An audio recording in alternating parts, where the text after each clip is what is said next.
औरत बस निकलने ही वाली होती है कि अचानक सामने से दो खून से लथपथ बदमाशों को आते हुए देखती है। इससे उसे तुरंत एहसास हो जाता है कि पड़ोसी शायद पहले ही उनका शिकार हो चुके हैं। लेकिन जब वो डर के मारे पूरी तरह कांप रही होती है, तभी बगल के कमरे से फिर से गोलियों और चीखने की आवाज आती है। वो समझ जाती है कि अगला निशाना वो खुद है। यह ख्याल आते ही वो औरत पल भर में टूट जाती है और बिल्कुल अगले ही पल दरवाजे का हैंडल तेजी से घूमने लगता है। लीसा डर के मारे जल्दी से अपने शरीर से दरवाजे को रोकने की कोशिश करती है, इस डर से कि बाहर के बदमाश दरवाजा तोड़कर अंदर न आ जाए।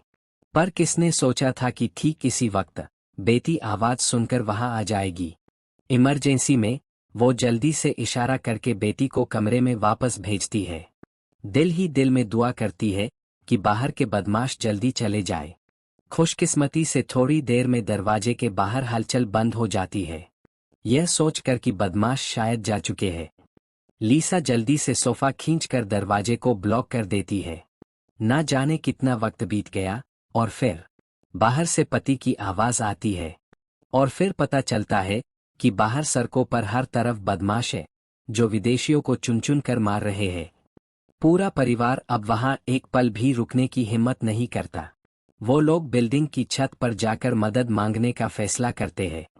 लेकिन जब वो भाग रहे होते हैं, बेटी का खिलौना गलती से जमीन पर गिर जाता है। बेटी पापा से उसे उठाने को कहती है, पर तभी एक बदमाश उन्हें देख लेता है। कोई और रास्ता ना होने पर जैक को बस जान बचाकर भागना पड़ता है। खुशकिस्मती से होटल का कॉरिडोर घुमावदार होता है, जिससे पूरा परिवार सही सलामत फायर एग्जिट के रास्ते में घुस जाता है। फिर वो पूरी ताकत से भागते हुए छत पर पहुंचते हैं, पर छत पर बचे हुए लोग दरवाजा खोलने को तैयार नहीं होते। अच्छा हुआ कि जैक ने बताया कि वो भी एक विदेशी ही है।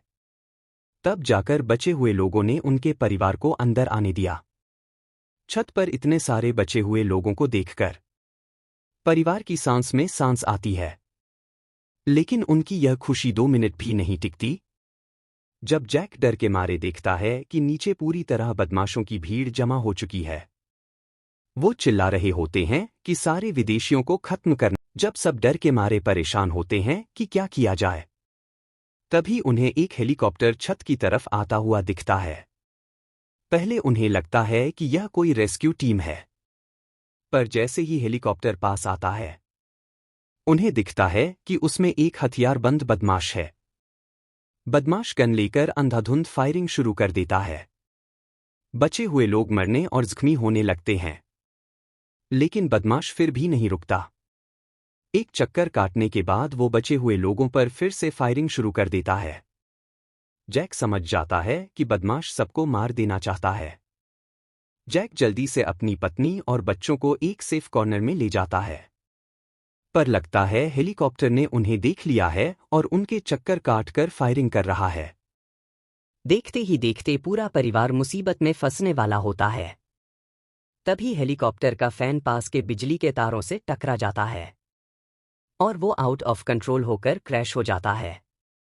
अच्छा हुआ जैक का परिवार सही वक्त पर एक बड़े पिलर के पीछे छुप गया था, जिससे वो धमाके के असर से बच गए। लेकिन खतरा अभी टला नहीं था, क्योंकि तभी बदमाशों का एक ग्रुप सीढ़ियों से ऊपर आ जाता है और बचे हुए लोगों का कत्लेआम शुरू कर देता है। इससे पहले कि बदमाश उन्हें ढूंढ लें वहां से निकलने के लिए, जैक को अचानक दिखता है कि बगल के पड़ोसी की छत थोड़ी नीचे है। इसलिए वो जल्दी से लीसा से कहता है कि वो पूरी जान लगाकर सामने तरफ कूद जाए। लेकिन सामने वाले मकान के बीच 3 मीटर का फासला देखकर लीसा शुरू में कूदने की हिम्मत नहीं कर पाती, पर यह सोचकर कि अभी 2 बच्चों को जिंदा रखना है, वो अपनी जान जोखिम में डालकर सामने की छत की तरफ दौड़ती है, यह देखकर कि पीछे के बदमाश उन्हें ढूंढने ही वाले हैं। लीसा को फिर से सामने की तरफ कूदना पड़ता है। खुशकिस्मती से दोनों बिल्डिंग के बीच लगभग 2 मीटर का हाइट डिफरेंस था, इसलिए लीसा बिना किसी बड़े नुकसान के सामने वाली छत पर कूद पाती है। इसके बाद जैक लीसा से खड़े होने को कहता है ताकि वो दोनों बच्चों को कैच कर सके। जैक छोटी बेटी को गोद में उठाता है और उसे आंखें बंद करने को कहता है ताकि वो डरे नहीं। और बिना छोटी बेटी के संभलने का इंतजार किए वो उसे सीधे सामने की तरफ फेंक देता है। शून्य छोटी बेटी को चोट ना लगे, इसलिए लीसा खुद को एक गद्दे की तरह इस्तेमाल करती है उसे कैच करने के लिए। अब अगली बारी बड़ी बेटी की थी, लेकिन बड़ी बेटी यह देखकर डर जाती है और भागने की कोशिश करती है। जैक के पास कोई रास्ता नहीं होता, इसलिए वो जबरदस्ती बड़ी बेटी को गोद में उठाता है और इसी तरीके से उसे भी सामने फेंकने की कोशिश करता है। मगर तभी बड़ी बेटी जैक के गले को कस के पकड़ लेती है, जिससे दोनों लगभग इस इतनी ऊंची बिल्डिंग से नीचे गिरने वाले होते हैं। अच्छा हुआ एक राहगीर मदद के लिए आता है, तब जाकर दोनों सही सलामत छत पर वापस आते हैं। यह देखकर कि बदमाश छत पर पहुंचकर उन्हें ढूंढने ही वाले हैं, जैक को अपनी बेल्ट से बड़ी बेटी के दोनों हाथ बांधने पड़ते हैं और बिना परवाह किए कि बेटी डर रही है, वो पूरी ताकत से उसे सामने फेंक देता है। यह देखकर कि पूरा परिवार सही सलामत सामने पहुंच गया है, जैक बिना किसी हिचकिचाहट के खुद भी कूद जाता है। लगा था कि परिवार बिना किसी आवाज के वहां से निकल जाएगा, पर अगले ही पल बदमाशों का एक ग्रुप उन्हें देख लेता है। अच्छी बात यह थी कि ये बदमाश कूदने की हिम्मत नहीं करते। जैक का परिवार इस तरह थोड़ी देर के लिए बच जाता है। इस मुसीबत से जल्दी निकलने के लिए जैक दीवार के बाहर लगे पाइप्स के सहारे नीचे आता है, यह कन्फर्म करने के बाद कि इस फ्लोर पर कोई बदमाश नहीं है। जैक पूरे परिवार को एक एक करके नीचे ले आता है। सोचा था कि इस फ्लोर पर छुपकर सब सेफ रहेंगे, पर किसने सोचा था कि कुछ ही मिनट में नीचे एक बड़ा टैंक आ जाएगा और वो अपना निशाना सीधे उनके फ्लोर की तरफ लगा देता है। जैक यह देखकर तुरंत सबको खिड़की से दूर हटने को कहता है, पर अभी वो थोड़ा ही चले थे कि एक गोला सीधे अंदर आकर फट जाता है। पल भर में पूरी बिल्डिंग तबाह हो जाती है। जैक का परिवार भी उस धमाके के झटके से जमीन पर गिर जाता है। टैंक के हमले से दोबारा बचने के लिए जैक जल्दी से अपनी पत्नी और बच्चों को एक मलबे के नीचे छुपा देता है और फिर एक लाश को खींचकर उनके आगे रख देता है ताकि वो छुप सके। कुछ ही मिनट में बदमाशों का ग्रुप ऊपर आता है और बचे हुए लोगों का कत्लेआम शुरू कर देता है। बदमाश लाश के पास आते हैं और ऐसा लगता है कि वो उन्हें देख लेंगे। जैक को लगता है कि उनका ठिकाना अब पता चल जाएगा। खुशकिस्मती से बदमाश लाश को थोड़ा चेक करके वहां से चला जाता है। जैक को पता था कि बाहर की दुनिया अभी सेफ नहीं है, इसलिए चारों लोग रात तक उस मलबे के नीचे ही रहते हैं। जब कई घंटों तक कोई आवाज नहीं आती, तब जैक धीरे से मलबे से बाहर निकलता है। इसके बाद परिवार लाशों से जरूरी सामान ढूंढना शुरू करता है ताकि वो इस एरिया से सेफ निकल सके। उन्हें बदमाशों का भेष बनाना पड़ेगा ताकि वो एम्बेसी तक पहुंच सके। ठीक इसी वक्त जैक को नीचे से शोर सुनाई देता है। नीचे देखने पर पता चलता है कि 4 विदेशियों को बदमाशों ने घुटनों के बल बिठा रखा है और एक गाड़ी के गुजरने के साथ ही उन चारों विदेशियों की जान चली जाती है। जैक समझ जाता है कि वक्त कम है और एम्बेसी पहुंचना जरूरी है। बदमाशों के कपड़े पहनने के बाद वो परिवार को लेकर एक मोटरसाइकिल पर निकल पड़ता है और अपना सिर झुकाकर बदमाशों के जुलूस के बीच से निकलने की कोशिश करता है। अच्छा हुआ कि बदमाशों के कपड़ों ने काम किया। जैक का परिवार कुछ ही देर में एम्बेसी के दरवाजे पर पहुंच जाता है, पर उन्होंने सोचा नहीं था कि एम्बेसी के दरवाजे पर हर तरह के बैरियर्स लगे होंगे और अंदर बिल्कुल सन्नाटा होगा। जैक हिम्मत करके अंदर घुसता है, पर सामने सैकड़ों सैनिकों की लाशें बिखरी होती हैं। इससे पता चलता है कि एम्बेसी पर बदमाशों ने पूरी तरह कब्जा कर लिया है। ठीक तभी एम्बेसी के अंदर से बदमाशों का एक ग्रुप निकलता है। छुपने का मौका ना मिलने पर जैक उनके हाथों पकड़ा जाता है। खुशकिस्मती से तभी एम्बेसी के अंदर एक धमाका होता है। शून्य जैक मौका देखकर अपने परिवार के साथ वहां से भाग निकलता है। जल्दी ही वो एक मंदिर में घुस जाते हैं।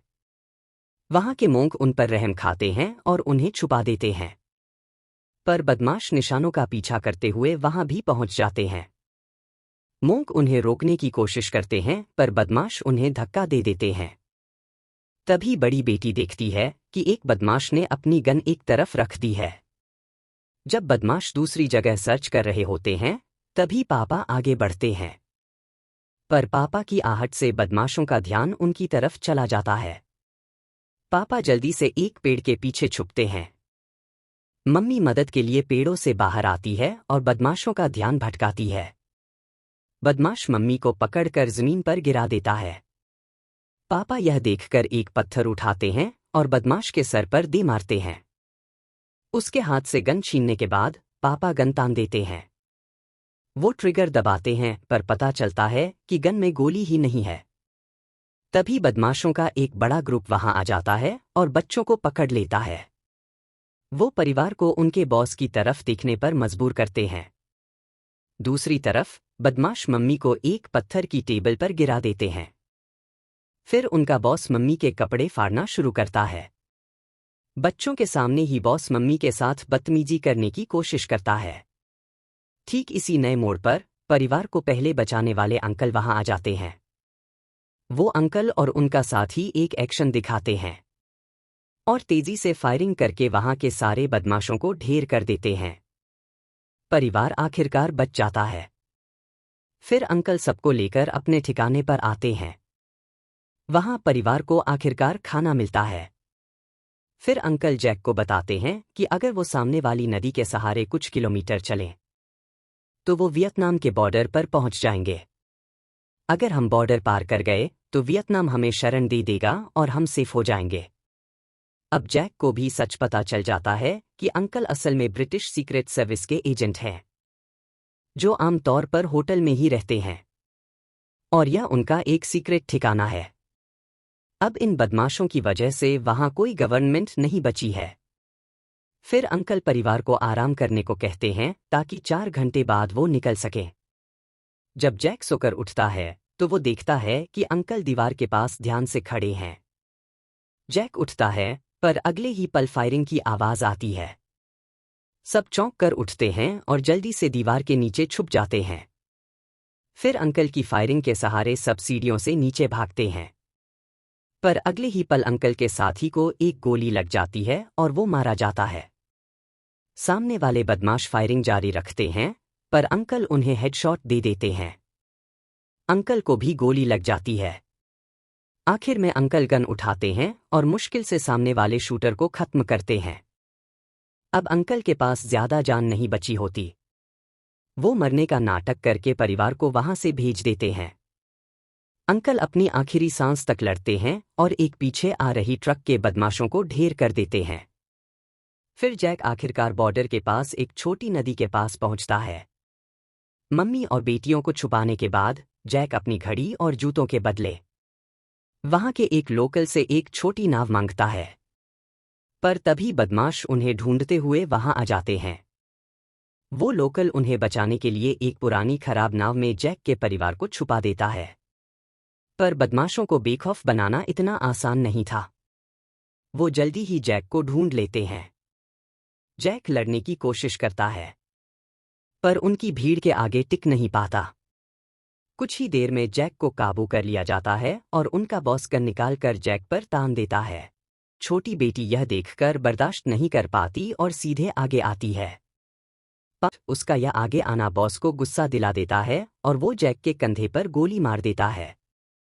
अब बॉस एक घिनौना खेल खेलता है और गन छोटी बेटी के हाथ में दे देता है। वो चाहता है कि बेटी अपने ही पापा को गोली मारे। बॉस दोबारा गन बेटी पर तानता है। जैक समझ जाता है और वो बेटी से कहता है कि गोली चला दो। पर बेटी गोली कैसे चला सकती थी? ठीक इसी आखिरी मौके पर मम्मी एक डंडा लेकर आती है और बॉस को मारकर गिरा देती है। जैक मौका देखकर बेटी के हाथ से गन लेता है और तेजी से घूमकर फायरिंग करता है। वो पीछे के 2 बदमाशों को ढेर कर देता है और मम्मी भी बॉस को डंडे से खूब मारती है। इसके बाद पूरा परिवार एक छोटी नाव में बैठकर वियतनाम की तरफ निकल पड़ता है। अब उन्हें वियतनाम बॉर्डर की लाइट्स दिखने लगती हैं। पर उनके पीछे से बदमाशों की लाइट्स भी आने लगती हैं। जैक सबको नीचे बैठने को कहता है ताकि कोई उन्हें देख ना ले। अब वो वियतनाम के बिल्कुल पास होते हैं। मम्मी बिना परवाह किए पूरी ताकत से नाव चलाने लगती है। जल्दी ही बदमाश अपनी गाड़ियों के साथ वहां पहुंच जाते हैं। तभी वियतनाम के सैनिक उन्हें देख लेते हैं और वार्निंग देते हैं कि तुम लोग वियतनाम के बॉर्डर में बिना परमिशन नहीं आ सकते, अपनी नाव पीछे ले जाओ।